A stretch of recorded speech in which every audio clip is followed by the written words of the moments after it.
When a single dad buys lunch for a hungry artist at a diner, he has no idea she's actually a secret heiress running from a life of wealth, lies, and loneliness. Before we dive in, hit that subscribe button and drop a comment. Where in the world are you watching from?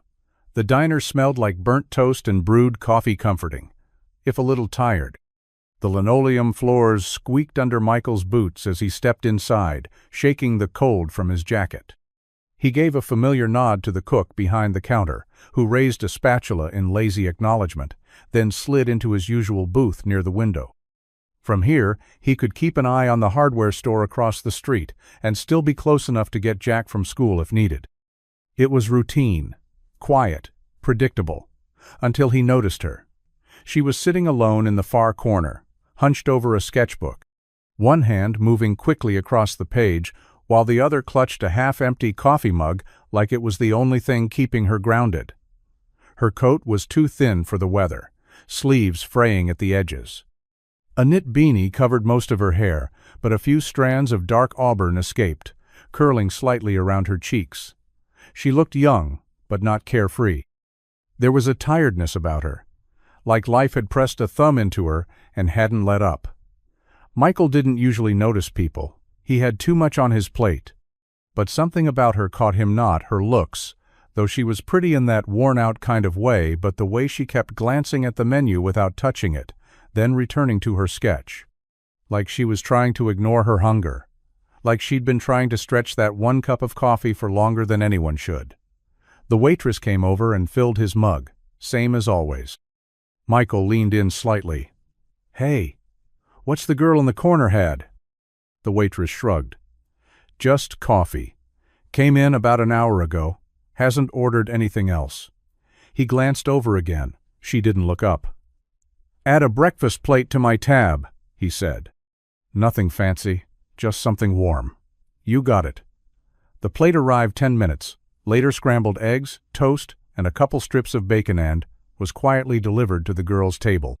She looked confused at first, then turned, eyes searching until they met Michael's. He gave a small nod. Nothing showy, just a gesture that said, "Yeah, it was me. It's okay." Her lips parted like she wanted to say something, but all she did was whisper, "Thank you," before turning back to her sketchbook with watery eyes. Michael sipped his coffee and looked out the window. He didn't need thanks. Some people just needed a warm meal. The eggs had gone cold by the time she took a bite. Michael didn't stare, he knew better than that.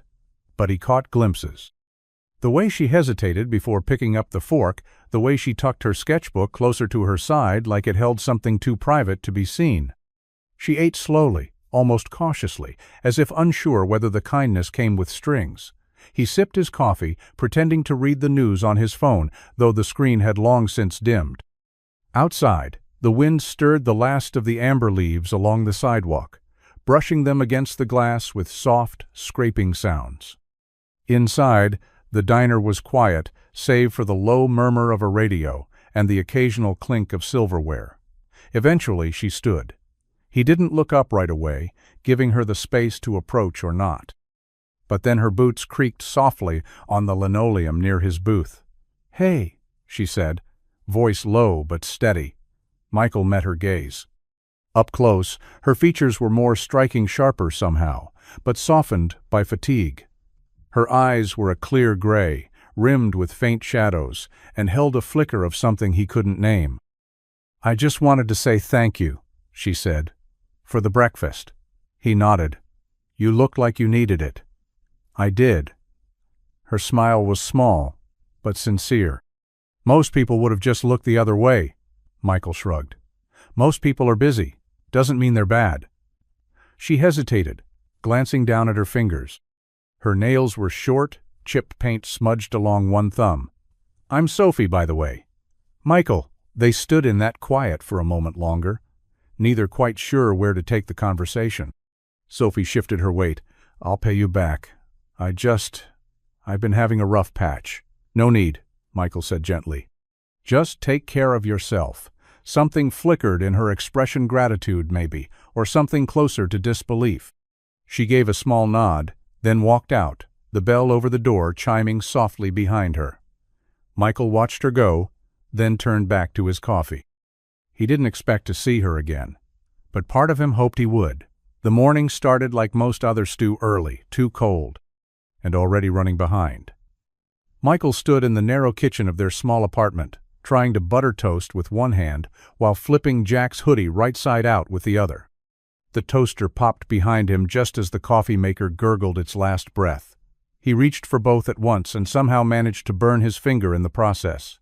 "Dad, where's my backpack?" Jack called from the bedroom, voice muffled by the pile of clothes he was probably digging through. "Same place it always is," Michael replied, shaking his hand out and grabbing a paper towel to wrap around his pinky. "Next to the door, under your jacket, the one you never hang up." There was a pause, then a sheepish, "Oh, found it." Michael smiled despite himself. Jack was smart, stubborn, and somehow always sticky no matter how many times he washed his hands. He was also the reason Michael got up every day and kept moving, no matter how exhausted he was. By the time they were out the door, the air had sharpened. Jack walked beside him, backpack bouncing with every step, talking non-stop about a science project involving baking soda and vinegar. Michael listened, nodding along, even though his mind was already at the hardware store running inventory, fixing the register, dealing with Larry from plumbing, who never labeled anything right. They reached the school just as the bell rang. Jack gave him a quick hug, then bolted through the front doors without a glance back. Michael stood there a second longer, watching the swarm of kids funnel into the building. Then he turned, shoved his hands in his jacket pockets, and started toward the store. The hours dragged. The heater was acting up again, the delivery truck came late, and someone returned a set of power tools they'd clearly used and decided they didn't need. Michael didn't argue. He just processed the return, restocked the shelves, and moved on. By 5, he was back outside, breath clouding in the air as he waited at the school's side gate. Jack came running, arms wide, face bright. "Guess what? My volcano exploded all over the teacher's desk." Michael laughed. "We're going to need to hear that story over dinner." Tired or not, the weight of his day lightened. He didn't have much, but he had Jack, and that was everything. The sun peeked through the thinning canopy of gold and rust, casting dappled light over the park's worn benches and cracked pathways. It was Saturday, their slowest day. No school, no work until noon, and Jack had begged for an hour at the park with his scooter. Michael sat on a nearby bench, coffee in hand, coat zipped to the neck, trying not to think about bills or the leaky faucet in the bathroom. Jack zipped back and forth across the path, laughter trailing behind him in bursts. But after a while, the wind picked up and his scooter slowed. Michael looked up to find Jack standing near a woman on a bench, peering over her shoulder, utterly still. Michael stood, ready to intervene. Jack knew better than to bother strangers. But then he saw who it was. Sophie. She sat curled against the bench's armrest, sketchbook open in her lap, pencil moving fluidly. A thermos sat beside her, and a scarf wrapped twice around her neck. She didn't notice Michael. Her attention was focused on Jack, who now pointed eagerly at the page. Michael walked over slowly, unsure whether to pull Jack away or apologize. But when he got closer, he heard Jack's voice. "Whoa, that's a dragon. But, not a scary one. He looks kind of sad."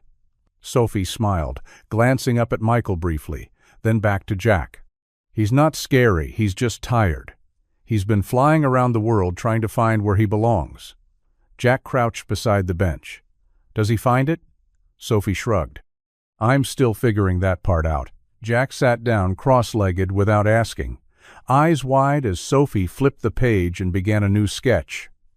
"Can you draw me? But as a superhero?" Sophie chuckled. "Sure. What's your power?" Mega building.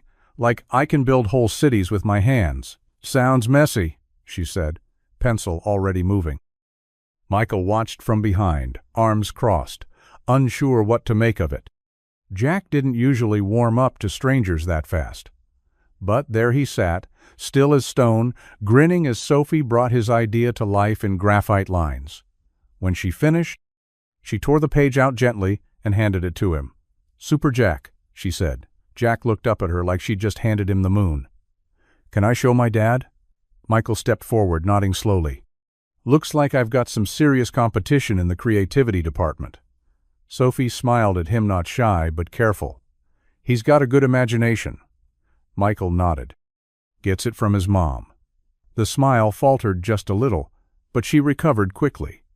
As they walked home, Jack clutching the sketch like treasure, Michael glanced back once. Sophie was still on the bench, sketchbook in her lap, watching them with a look that said, maybe, just maybe, she wasn't flying solo anymore. It was late. The kind of late where the town had settled into silence, porch lights glowed soft behind drawn curtains, and the streets were left to the wind and the occasional passing car. Michael had just closed up the hardware store, fingers stiff from the cold and back aching from hauling inventory. He crossed the lot toward his truck when he saw the same white sedan parked across the street. Something about it caught his eye. Maybe it was the way the windows had fogged over from the inside, or the slight dip of a figure in the driver's seat. He slowed. There was someone inside. He stepped off the curb and crossed the street, boots crunching on gravel. As he got closer, the outline became clear shoulders, hunched under a coat, head resting against the window. "Sophie?" She stirred slightly as he knocked gently on the glass. Her eyes opened slowly, confused, blinking into the darkness before recognition settled in. She rolled the window down halfway. "Hey," she said, her voice hoarse. "What time is it?" "Almost 10, Michael replied. "Didn't mean to wake you. Just saw the car. Didn't know you were still around." Sophie rubbed her eyes, then gave a faint smile. "Just resting. Long day." Michael raised an eyebrow, but didn't call her out. "You sleeping in here?" She hesitated. "It's temporary." He glanced at the back seat blanket, backpack, a crumpled paper coffee cup in the console. "You eat today?" "Yeah," she lied. Michael exhaled, running a hand through his hair. "Come on, I've got leftover chili and a space heater that mostly works." Sophie blinked, surprised. "I'm okay, really. Let me guess, you don't like asking for help." Her lips twitched. "Something like that. Well, good news you're not asking. I'm offering." For a long second, she said nothing. Then she sighed and reached for the keys. "Just for a little while." Michael nodded, stepping back so she could pull out of the spot. He didn't press her, didn't ask questions. He just led the way, headlights following his truck through the quiet streets. It wasn't much a warm meal, a couch, 4 walls, but sometimes a stranger's kindness didn't need to be more than that. And sometimes it was exactly enough. The couch creaked beneath her as Sophie lay staring at the ceiling, the soft whir of the space heater mixing with the faint ticking of an old clock on the wall. The scent of chili still hung in the air, mingled with the clean, worn smell of laundry detergent and lived in spaces. Michael and Jack had both turned in for the night. Jack had waved a sleepy goodnight from his bedroom doorway, chili smudged on his cheek, before vanishing under a blanket of superhero sheets. Now, it was just her and the quiet. She pulled the borrowed blanket tighter around her shoulders, her body finally starting to relax, but her mind was a restless storm. They didn't know. Of course they didn't. To Michael, she was just some struggling artist with a beat-up car and too much pride. And that wasn't wrong. Not exactly. It just wasn't the whole story. Her real last name wasn't Miller, the one she'd given casually at the gallery show she once walked away from. It was Laurent. Sophie Laurent. As in Laurent Studios, Laurent Galleries, Laurent International, an empire of brushstrokes, auction houses, and high-priced reputations. Her father had spent his entire life turning the family name into a brand, and she'd spent the last 3 years trying to forget it. She remembered the last gala she'd attended. Diamond chandeliers, champagne flutes, people speaking in quotes from magazines. Someone had praised one of her paintings as a daring commentary on generational identity. It was a portrait of her childhood bedroom. They didn't see her. Not really. So she walked away, canceled the next gallery show, pulled out of contracts, left the penthouse apartment with its white walls and towering windows, took her car and a duffel bag, and started driving west. Somewhere between hotel lobbies and gas station coffee, she'd learned to live quieter. Poorer, sure. Hungrier, definitely. But, somehow, freer. And now, here she was, curled up on a stranger's couch, warmed by a space heater and a little boy's laughter from earlier that evening. No one here knew her name, and for the first time in a long time, she didn't feel invisible. She felt seen. The kitchen was small, but it was warm, full of steam from the pot on the stove, and the low hum of a cartoon drifting in from the living room. Jack was sprawled on the floor, elbows planted, eyes glued to the TV. Michael stirred the pot absent-mindedly, tapping the wooden spoon against the rim before glancing over at Sophie. She stood near the doorway, arms folded, looking slightly out of place in her worn coat and second-hand jeans, as if she wasn't sure whether she was supposed to sit or offer to help or quietly disappear before anyone changed their mind. "You like mac and cheese?" Michael asked, breaking the awkwardness. Sophie gave a soft laugh. "Only always. Good. Because that's the house specialty tonight." He poured the noodles into a strainer, steam rising in a cloud. The scent of butter and cheese filled the room, and for a moment, Sophie was hit with a wave of something so familiar, so achingly normal, it caught her off guard. She blinked quickly and leaned against the counter. "Sorry," Michael said. "I know it's not exactly gourmet." "It's perfect," she said, and meant it. A few minutes later, the three of them sat around the small table. The plates were mismatched, the silverware slightly bent, but there was something oddly comforting about it all. Jack talked non-stop about school and his volcano project, and how his teacher thought he might have leadership potential, which he said with a mouth full of noodles and the kind of pride only a 9-year-old could get away with. Sophie listened, smiled, and found herself laughing more than she had in weeks. Michael didn't say much, just watched the exchange with quiet satisfaction, occasionally chiming in to remind Jack to chew or sit straight. Every so often, his eyes met Sophie's across the table, not questioning, just present. After dinner, Jack went back to his cartoons, and Michael began rinsing dishes. "You didn't have to invite me," Sophie said, drying her hands on a dish towel. "Didn't feel right not to," he replied simply. She looked around the chipped counters, the buzzing fridge, the blanket draped over the back of the couch. It wasn't fancy. It wasn't grand. But it felt more like home than anywhere she'd been in years. And that scared her more than she wanted to admit. The morning light filtered in through the living room curtains, soft and golden, catching the edges of Sophie's sketchbook as she sat curled on the far end of the couch.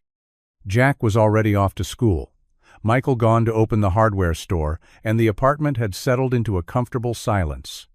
The space heater hummed nearby, warming her toes as she worked on a new piece charcoal lines forming a father and son on a park bench, their backs turned, shoulders close. She stared at the sketch, fingers smudged black, heart heavier than it had been the night before. Michael didn't know.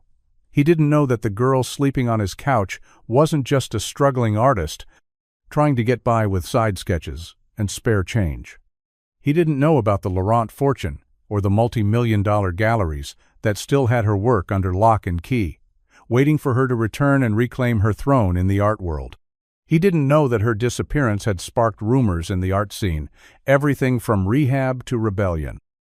And she hadn't corrected a single one, because this quiet apartment, the burnt mac and cheese, the faded cartoon chatter in the background felt more real than anything her name had ever bought her. Michael didn't look at her like a headline or a prodigy. He looked at her like a person. And Jack, sweet Jack, had already asked her twice if she could help him paint a superhero mural for his room. Not because she was the Sophie Laurent, just because she could draw. But secrets were heavy. And no matter how much she told herself it wasn't a lino, really it still felt like one. Every time Michael offered her kindness, every time Jack slipped his hand into hers, it pressed harder on her chest. She had stepped into their lives with a false face, and now she was starting to care in ways she hadn't expected. What would happen if the truth came out? Would he still look at her the same way? Sophie stared at the charcoal sketch until her eyes blurred. What he didn't know might keep her safe, but it also might cost her everything.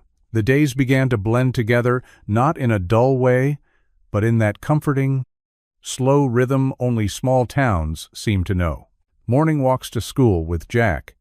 Coffee brewed a little too strong in the chipped pot, and the steady hum of Michael's truck pulling out of the lot by 7:45.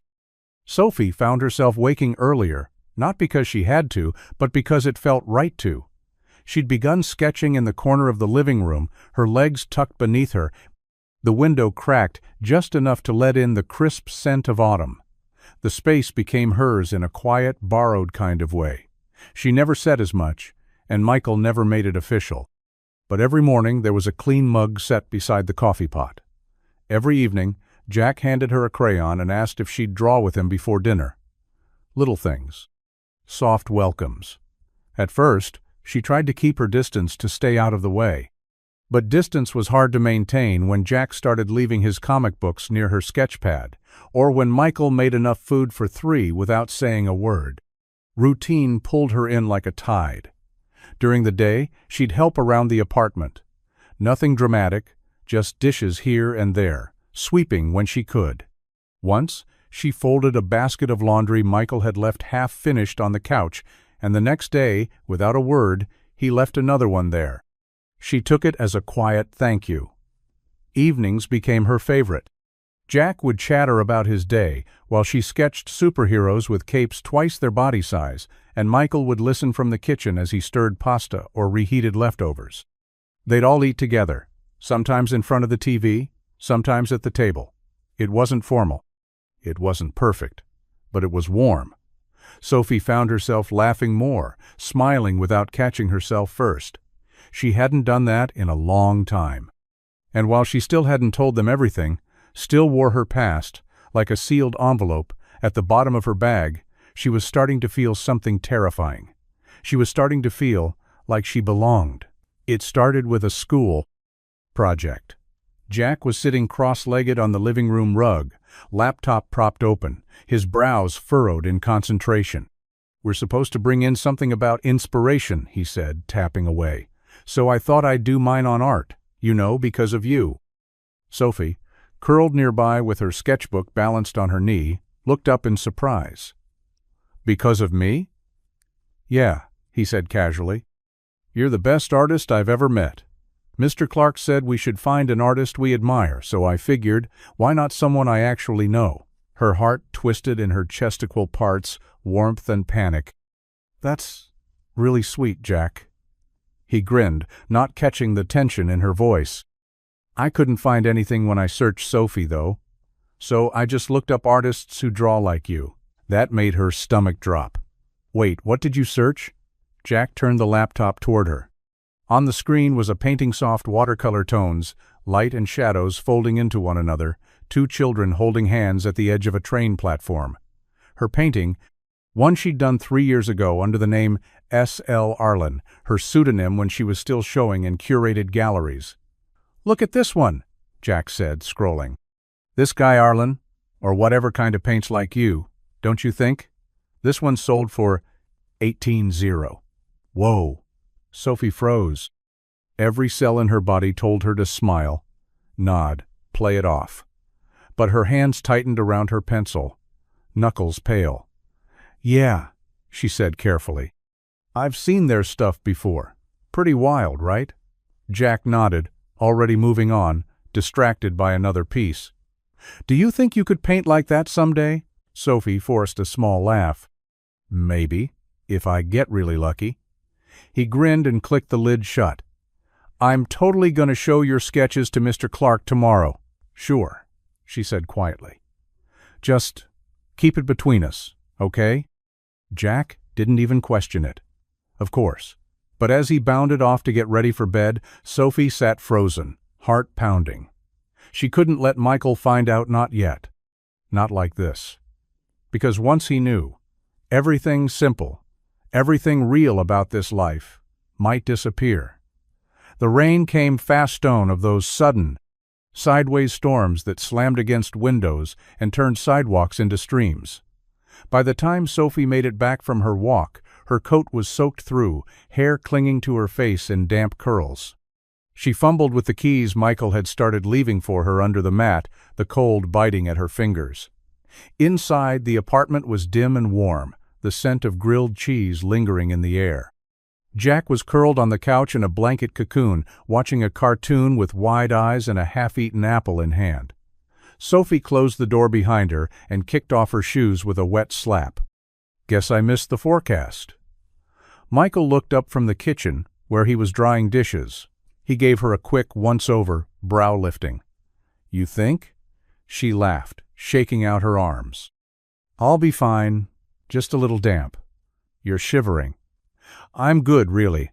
I'll warm up in the car." "Nope." He didn't even let her finish.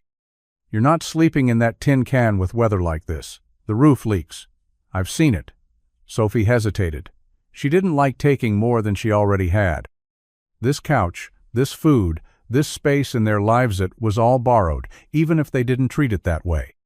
Still, her wet clothes clung to her skin like a second, colder layer of guilt. "There's a real bed in the spare room," Michael said gently. "Jack used to sleep in there, but he likes being closer to me now. There's fresh sheets. I even remembered to wash them." Sophie stood there, dripping onto the entryway rug, unsure what to say. Michael dried his hands and nodded toward the hallway. "It's just down there, door on the left." She didn't argue this time. Just gave him a quiet thank you and disappeared down the hall with her soaked backpack in hand. The room was small, but it was warm. A modest twin bed, a wooden dresser, a single lamp casting a golden pool of light.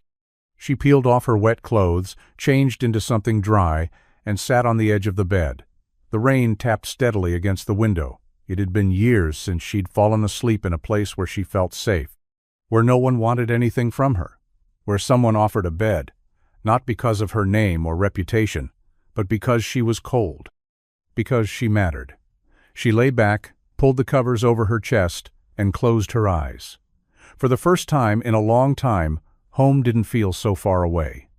The phone rang just after noon, breaking the silence of the spare room. Sophie stared at the screen, heart seizing in her chest when she saw the name flash across the top. Ellis West, Monroe Company Gallery. She hesitated. The easy thing would have been to let it go to voicemail, but something made her answer. "Hello?"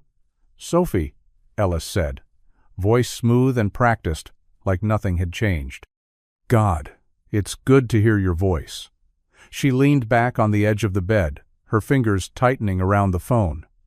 "Ellis, hey, I know this is out of the blue," he continued, "but we've been trying to reach you for weeks. Your agent's been dodging calls, your website's down. Frankly, people are starting to think you vanished." She laughed softly, nervously. "Not vanished, just needed some space." "Well, wherever you are, I hope it's inspiring. Listen, we've had 3 collectors ask about your latest work. And there's an opening coming up next month at the Manhattan location. A big one. We'd love to have you headline it." Sophie stared at the floor, the pattern in the old carpet suddenly too sharp. Her heart thundered, but not from excitement, from panic. "I'm flattered," she said, voice even. "Really, but I'm not ready. Not yet." A pause. Ellis didn't push nod at first. "Is this about your father? The press? Look, we can control the narrative. You can use the pseudonym again, or not. We'll take care of you." She closed her eyes. Control the narrative. That's what it always came down to. Spin the story, sell the illusion, keep the value of the brand intact. "I just need more time," she said, forcing her voice to stay steady. "I'm working on something, but it's not ready. I'm not ready." Another pause. This one longer.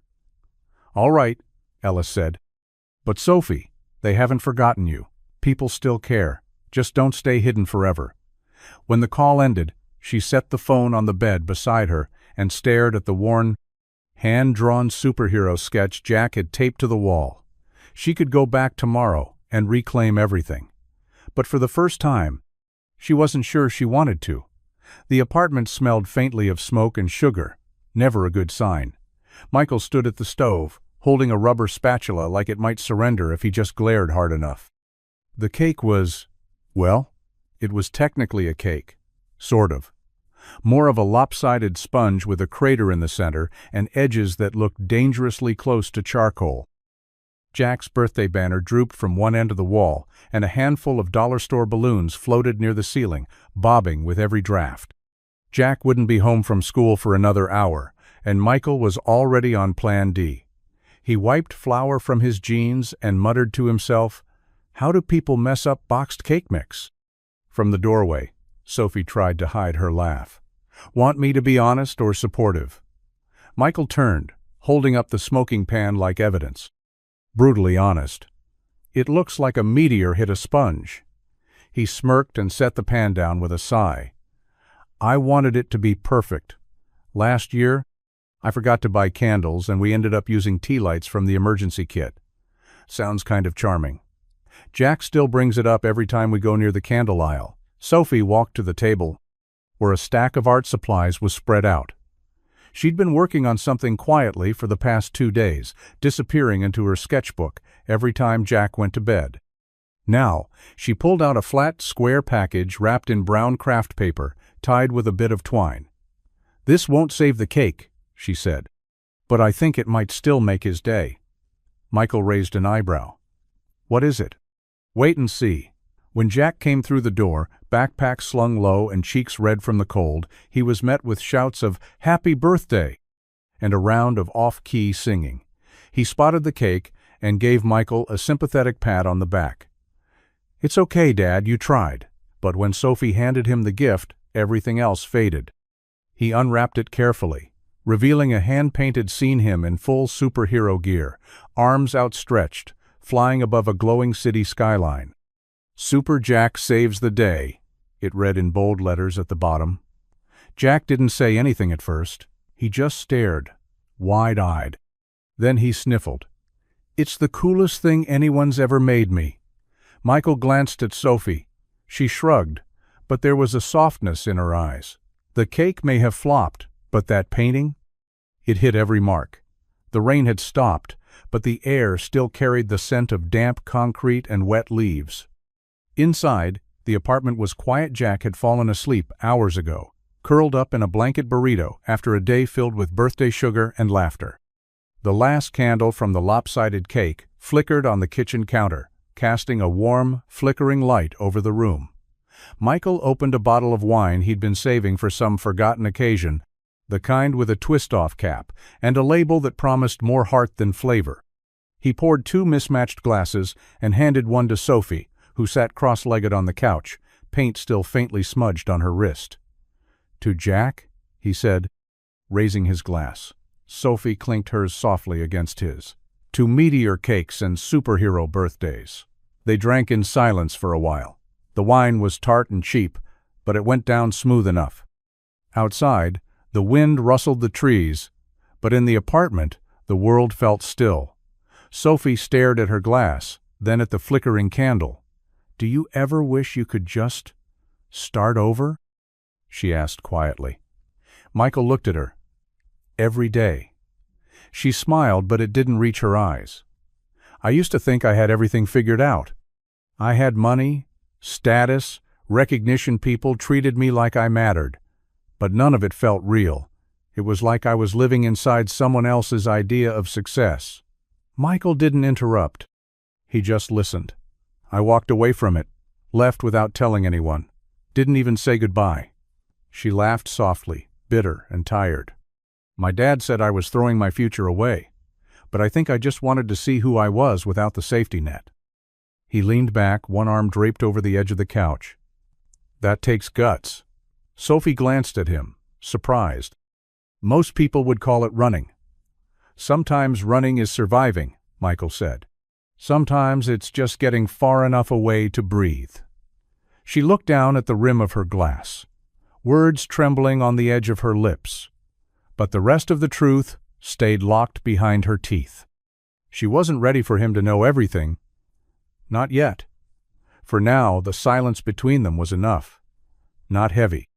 Not awkward. Just shared. And safe. It started with a knock at the door sharp, impatient, and completely wrong for a Saturday morning. Michael had just sat down with his first cup of coffee. Jack, still in pajamas, on the floor with a bowl of cereal and a stack of comic books. Sophie was in the kitchen, barefoot, humming as she wiped down the counter. The air was thick with the smell of toast and a quiet kind of happiness that only came from the absence of trouble until that knock. Michael opened the door and froze. She stood there in a long, camel-colored coat, sunglasses perched in her hair, makeup flawless despite the early hour. Her suitcase sat at her feet, wheels scuffed but expensive. Her eye school, calculating, swept over him with a familiar mixture of guilt and deflection. "Hi, Michael." It took him a second to speak. "Tara." Sophie looked up from the kitchen, a dish towel still in her hand. Jack paused, spoon halfway to his mouth. Tara smiled faintly. "You gonna let me in?" The conversation was quiet at first tense, clipped. Tara perched on the edge of the couch like it might bite her, legs crossed, fingers smoothing imaginary wrinkles from her jeans. "I was in Chicago for a bit," she said casually, eyes flicking around the room. "Then Denver. Nowhere for too long." Michael didn't respond. He didn't need to. The last time she'd seen Jack, he was barely 6, asking when Mommy would come back. She never gave an answer. Just vanished. "I've been thinking about things," she said, voice low. "About being a mom again." Michael's jaw tightened. "It doesn't really work like that." Tara met his gaze, sharp. "I have rights, Michael." The words hit like a punch. Sophie, quietly retreating to Jack's room with him, caught Michael's glance as she passed. He didn't say anything, but she saw it all in his eyes. Fear, uncertainty, that flicker of old wounds reopening. When Tara finally left with a vague promise to be in touch, the apartment felt colder somehow. Thinner. Michael sat at the kitchen table, unmoving. Sophie returned silently and set a fresh mug of coffee in front of him. Their fingers brushed for just a moment. He didn't speak, but he didn't have to. Everything stable was suddenly uncertain again, and for the first time since she'd met him, Sophie saw a man who didn't know how to fight something he couldn't fix. Michael sat at the kitchen table long after the sun had gone down, papers spread out in front of him like a battlefield. Custody forms, school records, pay stubs, all proof that he'd done everything right. Or tried to. His jaw was tight, shoulders hunched, as he reread the court notice for the 10th time. Across from him, Sophie leaned in her chair, a pencil tucked behind her ear, quietly sketching. Not out of disinterest, but because it was how she processed things. Sometimes her hand needed to move when her heart was still. "How am I supposed to prove I'm stable?" Michael muttered, running a hand through his hair. "We've got a 2-bedroom apartment, a leaky faucet, and a fridge that rattles every time it kicks on." Sophie looked up. "Jack doesn't need a perfect home. He needs a present parent. And you've never once checked out, even when things were hard." Michael gave a short laugh, bitter and tired. Try explaining that to a judge with Tara sitting there in a blazer and heels, pretending like she's been here the whole time. Sophie set her sketchbook down gently. "Then don't try to match her. Just tell the truth." He looked at her, something raw in his expression. What if the truth isn't enough? She hesitated. She could feel the weight of what she wasn't saying. One call. One conversation with the right name. If she picked up the phone and told her father what was happening, she could buy Michael the best lawyer in the state, have reporters covering Tara's sudden return, turn the tide in a single afternoon. But she didn't, because then he'd ask how, and she'd have to tell him who. So instead, she reached across the table and slid something toward him. A new sketch. Jack, holding Michael's hand. The two of them walking into a courthousonat, scared, but standing tall. Michael stared at it for a long moment. "You think it'll really be okay?" Sophie's voice was quiet, but sure. "I think anyone who sees the way Jack looks at you can't possibly doubt it." She didn't tell him the rest. That sometimes the hardest thing in the world isn't walking away from power. It's knowing you have it and choosing not to use it. It started at the diner. Michael had just ordered his usual black coffee, scrambled eggs, and a side of whatever was cheapest when the bell above the door chimed and a stranger walked in. Not unfamiliar in the usual way, out-of-towners looked, but polished. Pressed slacks, shiny shoes that didn't belong on cracked pavement, and a messenger bag slung across one shoulder. He scanned the room like he was looking for something or someone. Michael barely gave him a second glance, until the man said, "I'm looking for Sophie Laurent." The name dropped like a hammer. The waitress blinked. "Sorry, who?" The man smiled, smooth and practiced. "Artist. She's been missing from the scene for over a year. Some say she disappeared. Others think it's all part of some performance art thing. But I've got reason to believe she might be somewhere around here." Michael froze mid-sip. Laurent. The name tugged at a memory he couldn't place. Something Jack had said. A website with expensive paintings, a style that looked a lot like Sophie. She wasn't with him that morning. She'd gone for a walk after Jack left for school, said she needed fresh air and quiet. Now, Michael's heart thudded in his chest. The man handed the waitress a card. "If she comes in or if you hear anything, give me a call." Then he left, just like that. A breeze of cologne and expensive desperation trailing behind him. Michael sat frozen for a moment, staring out the window. Sophie saw the car before she saw the man. A sleek black sedan, parked near the town square, definitely not local. When she spotted him talking to the bakery owner with a notebook in hand, her stomach dropped. Ellis must have leaked something. Panic rose fast, tight in her throat.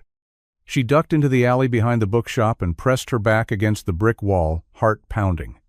This wasn't how Michael was supposed to find out, not in a headline. Not from a stranger with a press badge. She pulled her phone from her coat pocket, screen cracked, fingers trembling. No new messages, no missed calls. Not yet. But it was coming. The lie she'd wrapped herself in was beginning to unravel for the first time. She wasn't just scared of being found. She was scared of losing everything she'd built by staying hidden. The apartment was unusually quiet for a Saturday afternoon.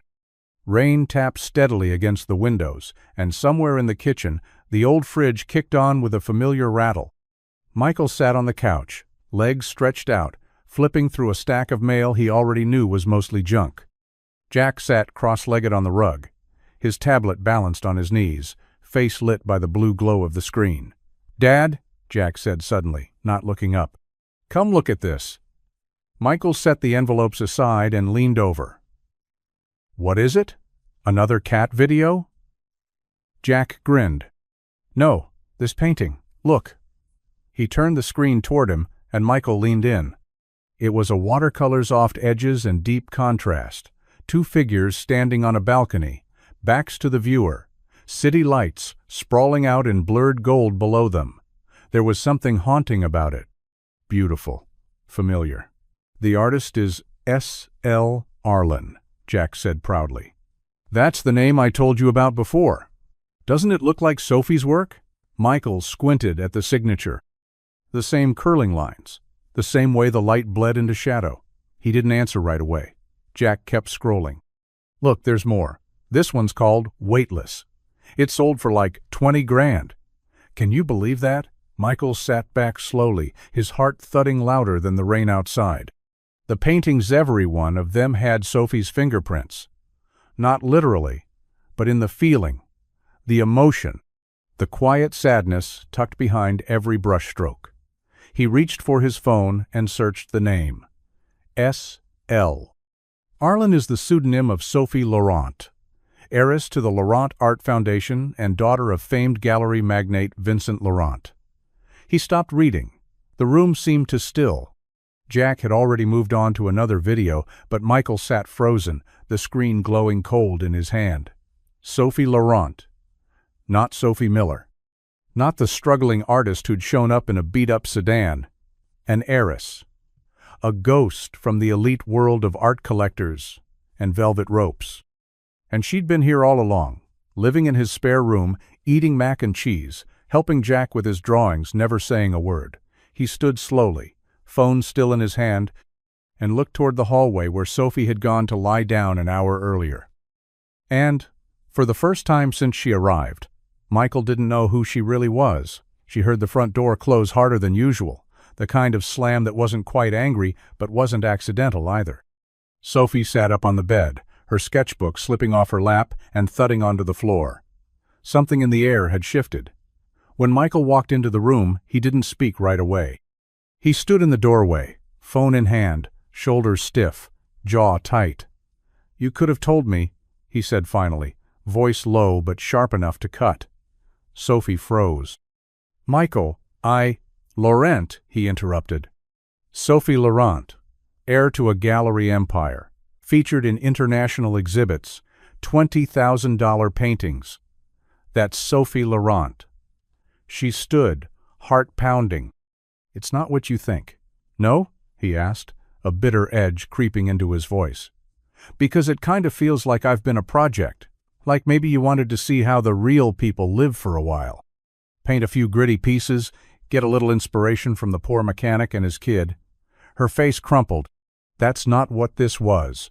I didn't plan any of this. I wasn't trying to lie. I needed to disappear, to breathe." Michael paced, hands flexing at his sides. "So you let us believe you were just some struggling artist trying to get by.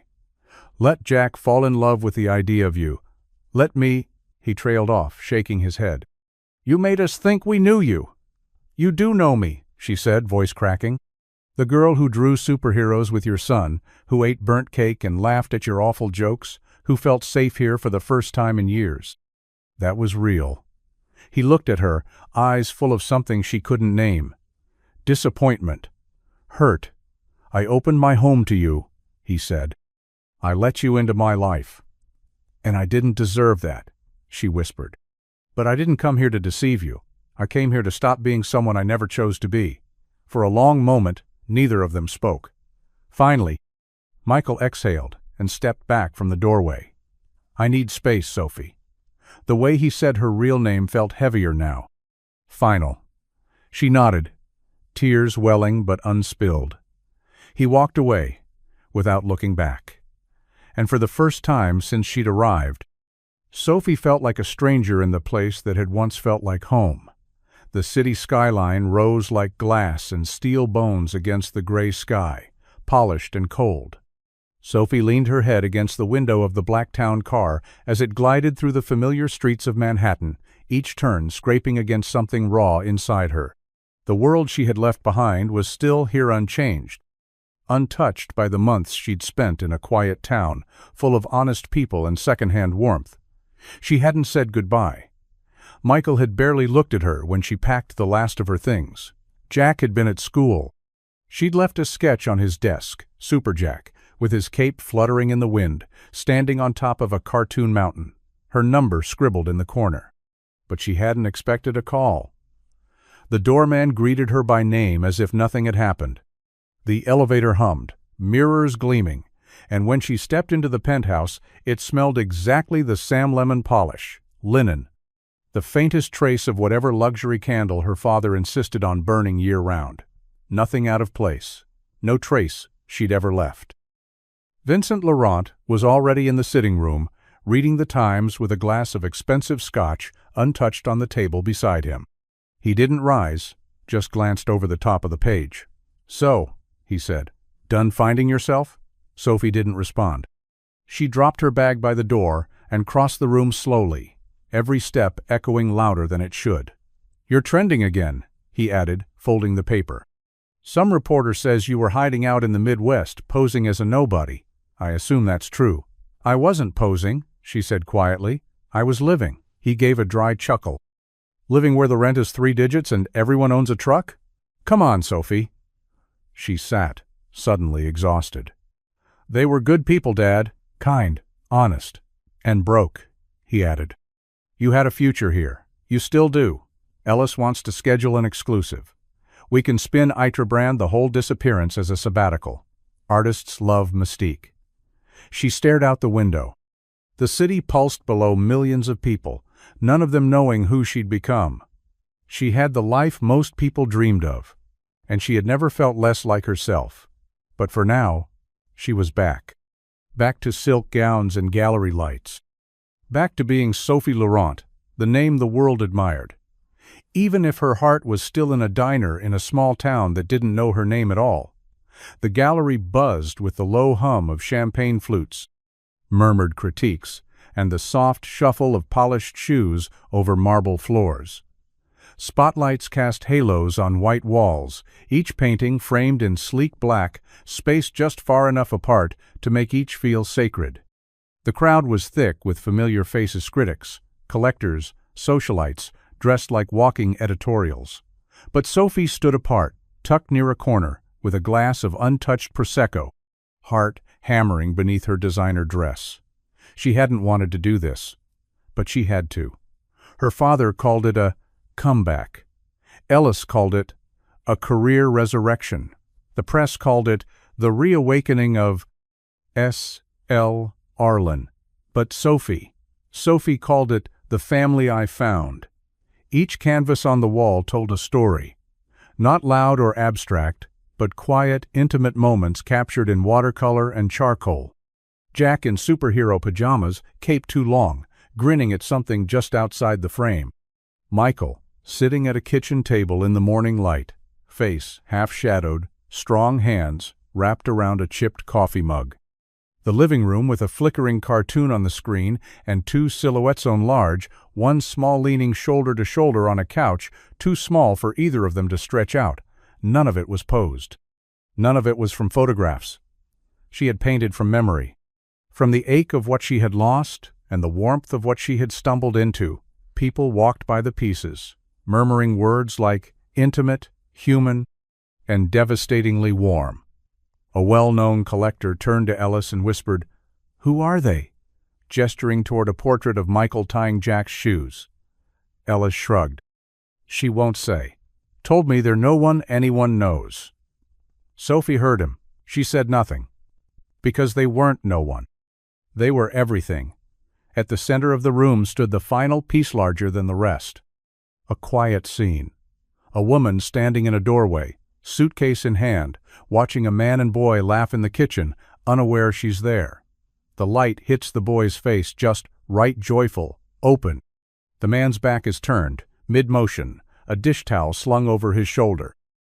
The door I couldn't close. People stared, hushed and reverent. But Sophie didn't look at the painting. She looked at the empty space beside her, and wondered if he'd ever forgive her enough to fill it again. Michael sat at the kitchen table long after Jack had gone to bed, the only light in the apartment coming from the overhead bulb that flickered when the wind hit just right. The place was quieter these days, cleaner, too, but not in a good way. It felt too still, like something had been taken out and never replaced. A blank sheet of paper sat in front of him, untouched for over an hour. The pen in his hand had been clicked and unclicked enough to drive anyone mad, and still, the words wouldn't come the way he wanted them to. Finally, he sighed and started writing. "Dear Sophie, I don't really know what to say. I've started this letter 5 times already, and every version makes me sound either too angry or too hurt. Truth is, I don't even know what I am anymore. Confused, mostly. Disappointed, yeah, but also, I miss you. I keep thinking about that night wine and bad jokes and how you looked when you were finally letting yourself laugh. And I wonder if that version of you was real, or just a version you gave us because it was safe to do so. Jack asks about you more than he lets on. He pretends he's fine, but he still sets aside crayons for you when we draw together. He says you were the only grown-up who ever took his superhero seriously. I guess what hurts most is that I thought we were building something honest. Turns out I didn't even know your last name." He stared at the page, the ink already beginning to smudge from where his hand had rested too long. He folded it carefully and tucked it in an envelope. Wrote her name on the front. No address, no stamp, just her name. Then he put it in the drawer. 3 days later, Jack stood in front of the mailbox, holding a folded piece of paper and a drawing of his own. A crayon version of Sophie, standing between him and Michael, all three of them, holding hands, smiling under a crooked sun. He sealed it with tape and scrawled in block letters, "To Sophie. Find her."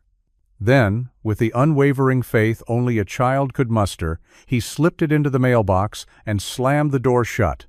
He didn't tell his dad, but he believed she'd know it was from him. And he believed she'd come back. The studio lights were blinding, the kind that made everything feel sharper, more exposed. Sophie sat in the crisp white chair across from the host, palms resting in her lap, breath steady but shallow.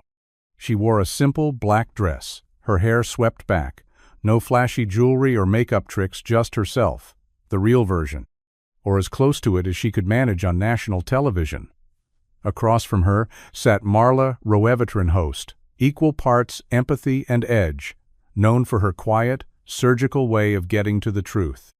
The red on-air sign lit up above them. The crowd hushed. "We're here with Sophie Laurent," Marla said, turning slightly to the camera. "Renowned artist, daughter of gallery icon Vincent Laurent, and, until recently, one of the art world's greatest mysteries. Sophie, thanks for being here." Sophie nodded. "Thank you for having me." Marla's voice softened. "Let's start with the obvious. A year ago, you vanished. No shows, no statements. You walked away from everything. Why?" Sophie looked down for a beat, then back up, meeting Marla's gaze. "Because I was losing myself," she said plainly. "Everyone around me had an idea of who I was supposed to be, the perfect artist, the perfect daughter. But none of it felt real. My work was being sold before I even finished painting it. I wasn't creating, I was performing." Marla leaned in. "So you left?" "I ran," Sophie admitted. "I packed a bag, left the city, and didn't tell anyone where I was going. I didn't want to be found. I didn't want to be curated. And where did you end up?" Sophie smiled, soft and almost private. "A town where nobody knew my name. I lived in my car at first. Then, someone helped me. A man, a mechanic, a single dad." The crowd was silent. He didn't care who I was. He offered me a warm meal, a couch, a place to feel human again. His son taught me how to laugh when I'd forgotten how. They showed me what it means to be seen without being judged. Marla tilted her head. "Do they know you're speaking about them now?" Sophie hesitated. "I don't know. We haven't spoken since I left. And if they're watching?" Sophie looked into the camera, heart in her throat. "I'm sorry. I should have told the truth sooner. But what we had, it was the most honest thing I've ever known. And if you're watching, Michael, Jack, just know that I carry you in every brushstroke." She paused. "You didn't just save me. You reminded me who I really was." The audience didn't clap. Not yet. It wasn't that kind of moment. It was the kind that sat in your chest and didn't let go. It came in a plain white envelope, no return, addressed just his name, in soft, looping handwriting. Michael almost didn't open it. The day had already been long. The water heater was making that rattling sound again. Jack had lost his math homework, and the deli had mixed up their usual order. The envelope sat on the kitchen table like a whisper. Unassuming. Waiting. He poured a cup of coffee and sat down, his boots still muddy from work. Then, finally, he slid his thumb under the flap and pulled the contents free. At first, he thought it was just a card-heavy, cream-colored, printed in bold serif type. "You are invited to the opening of The Family One Found, New York City.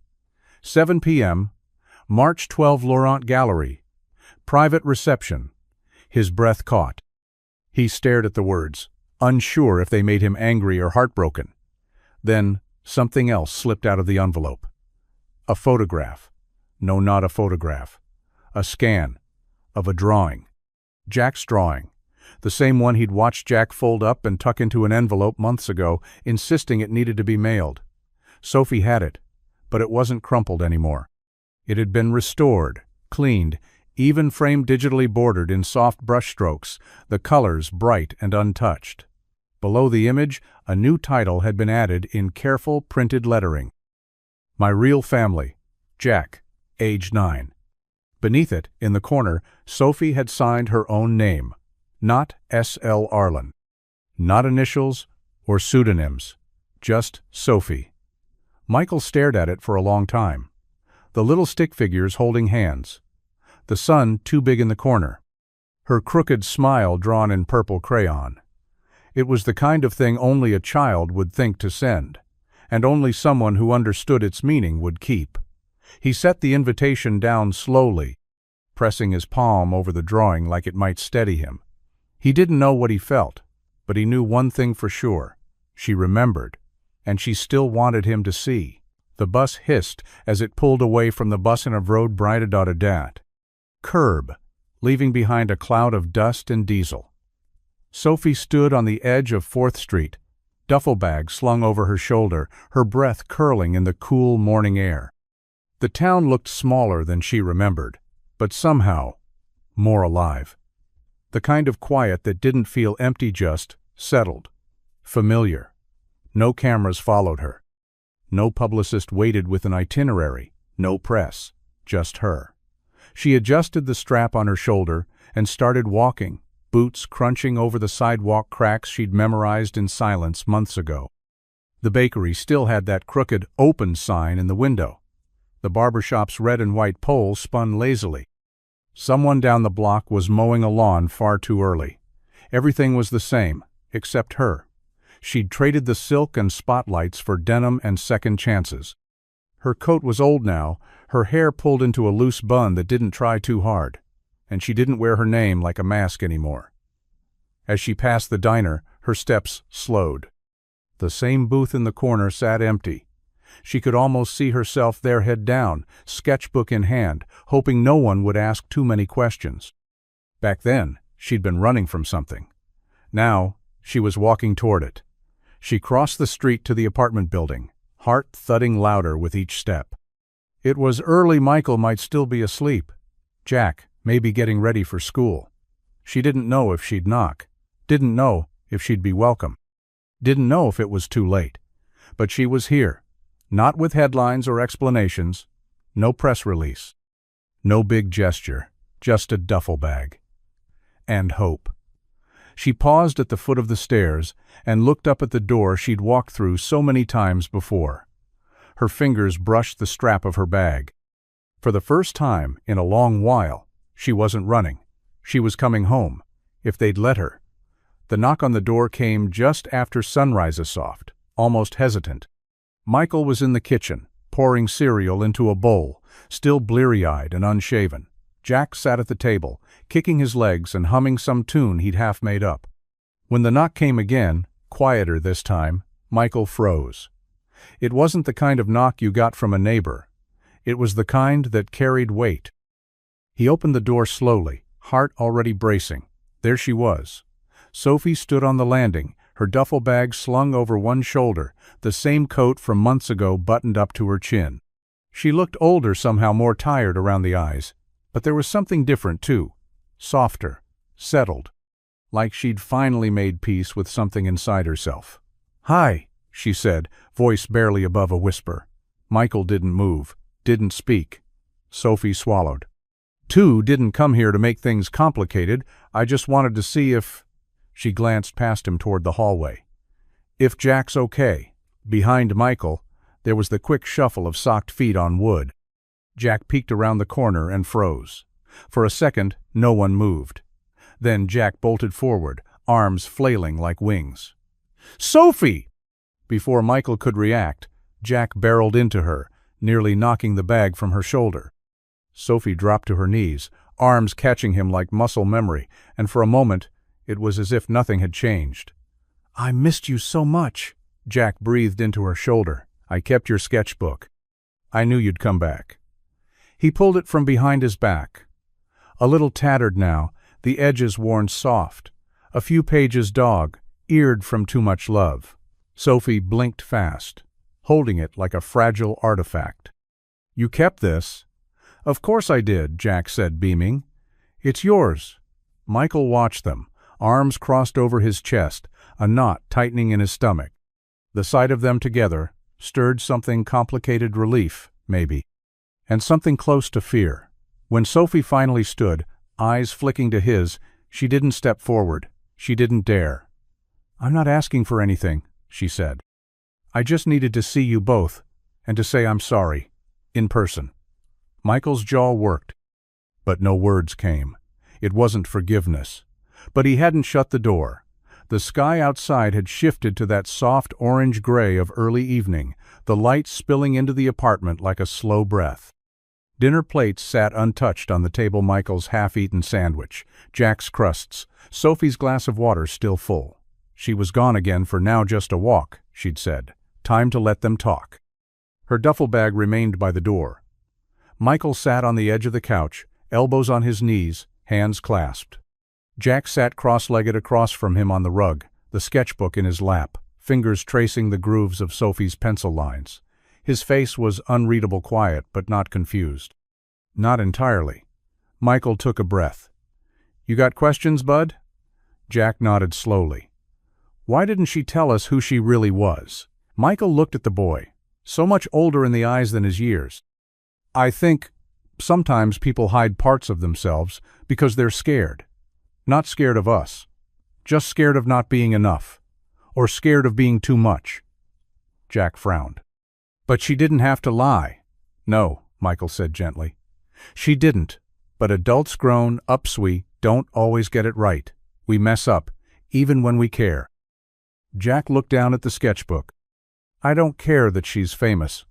I just liked her because she listened, and because she always made me feel like what I said mattered." Michael swallowed against the lump in his throat. "That's because it does matter. To her, to me, and I think she left because she didn't know how to stay and be honest at the same time." Jack tilted his head. "Is she gonna leave again?" Michael paused, then shook his head. "I don't know. But I think she came back because she wants to try, and because she misses us." Jack was quiet for a moment, then softly, "Can we let her try?"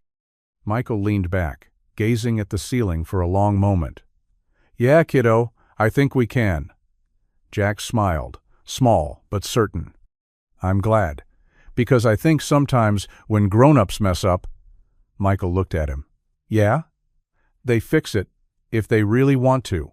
Michael reached over and pulled Jack into a hug, resting his chin on the top of his son's head. "Sometimes they do."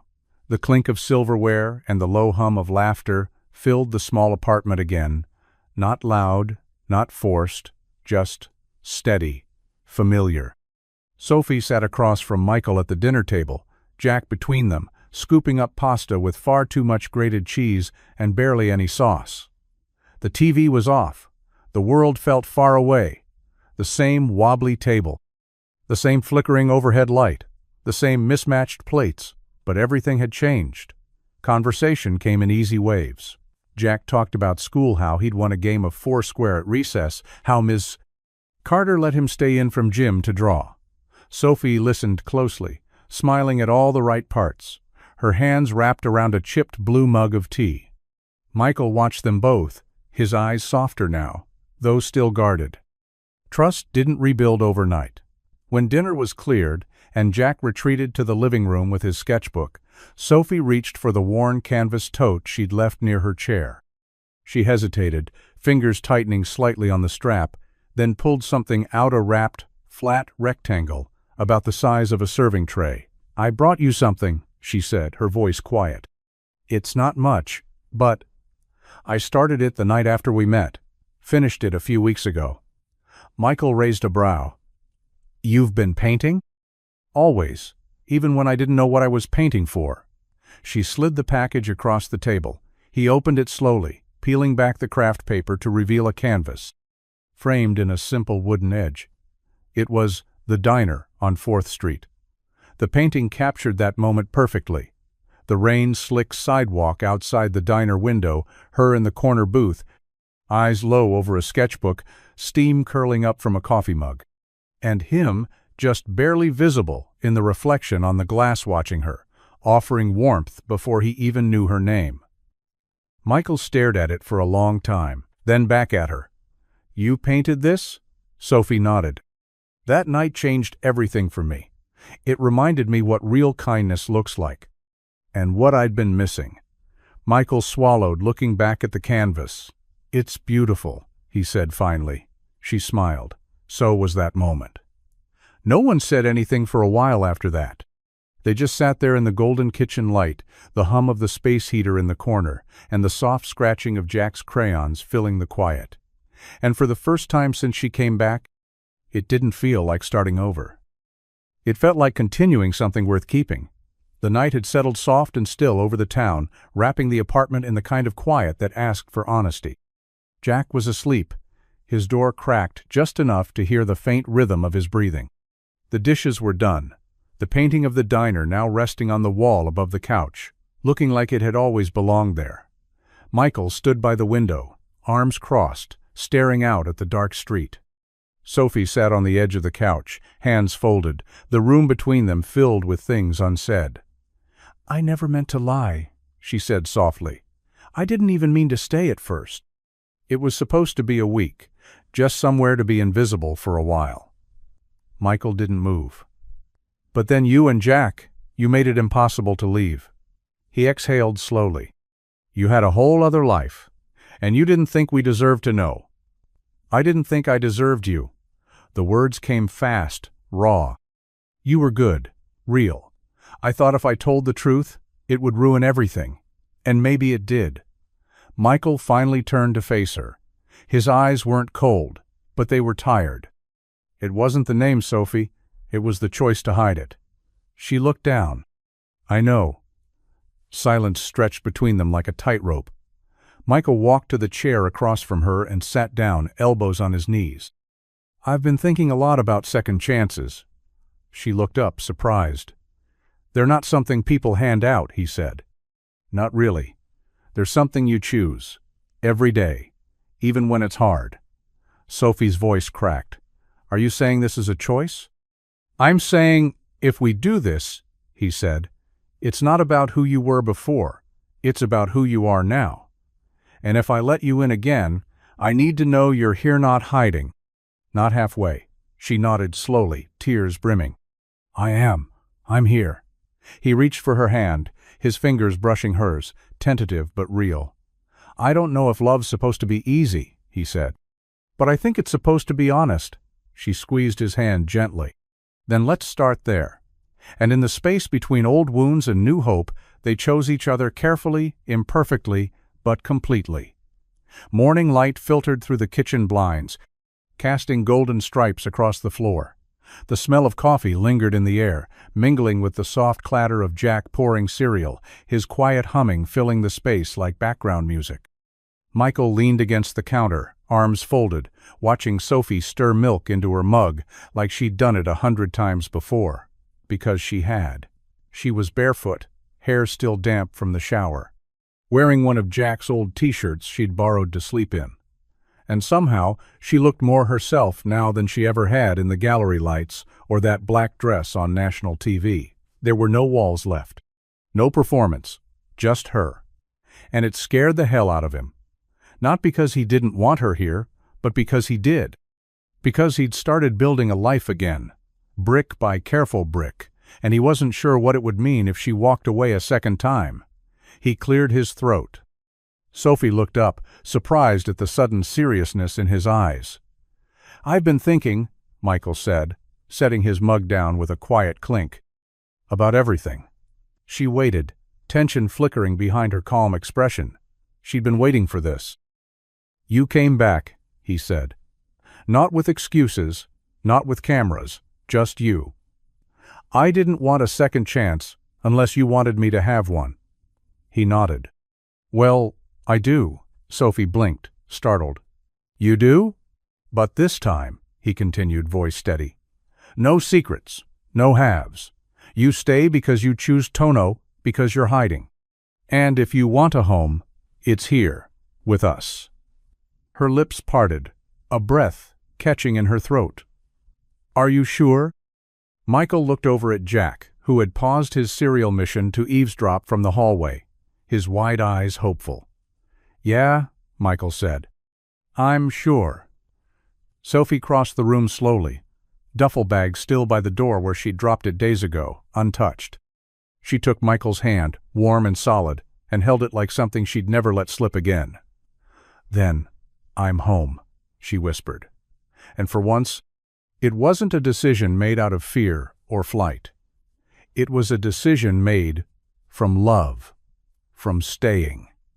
The email sat open on Sophie's laptop, glowing like a siren in the quiet of the living room. The offer was generous, absurdly so. A solo show in Paris, exclusive contract, international press.